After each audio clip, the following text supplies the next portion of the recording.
I was actually trying to remember my earliest recollections of La Llorona. And I had this favorite aunt who loved to tell stories, all kinds of stories. And my family and I was born in New Mexico. My family's lived in New Mexico for generations on both my mom and dad's side. And there's some things about New Mexican culture that are distinct from other of our Latino cultures.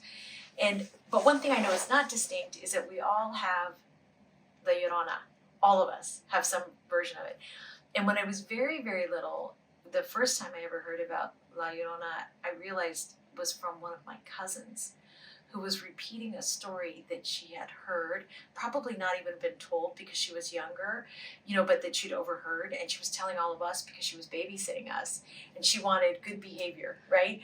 And so she was telling us, you don't want to go outside, you don't want to look in the mirror and say the name too many times. Like that all the stories, there were all these tales, and I realized that it was really a lot of things, but one of them that was really striking to me was how familiar the story had become, no matter how many times it was told from how many different perspectives as I got older, that the story was really part of not just the culture of being New Mexican, but this Latin culture that was so connected together.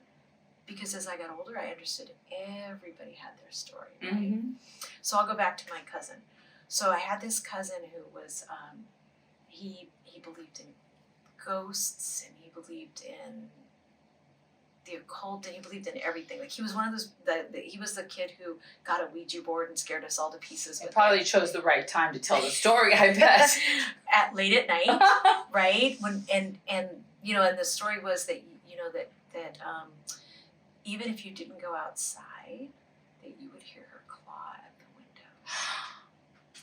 And of course, he sent one of my cousins outside to claw at the window. So, older cousin, right? And we're all terrified. And then, of course, none of us can sleep. But that cousin's mother was a marvelous storyteller. And she would tell us the story. I don't know how often we heard it, but we would be out in the ranches of New Mexico, and she would say that you could see the shining on the hill, and you would see her moving across the shadows. Wow. And then she would say, have you seen her? And we also desperately wanted to and didn't want to at the same time. Right. And I have 1,000 of those recollections. 1,000 of them. That's an incredible story. Again, it is in our DNA. Mm-hmm. It is something you almost feel like you were born knowing, right? Right. And then we all became experts at retelling the story to everybody younger. Right. And it was a rite of passage, right?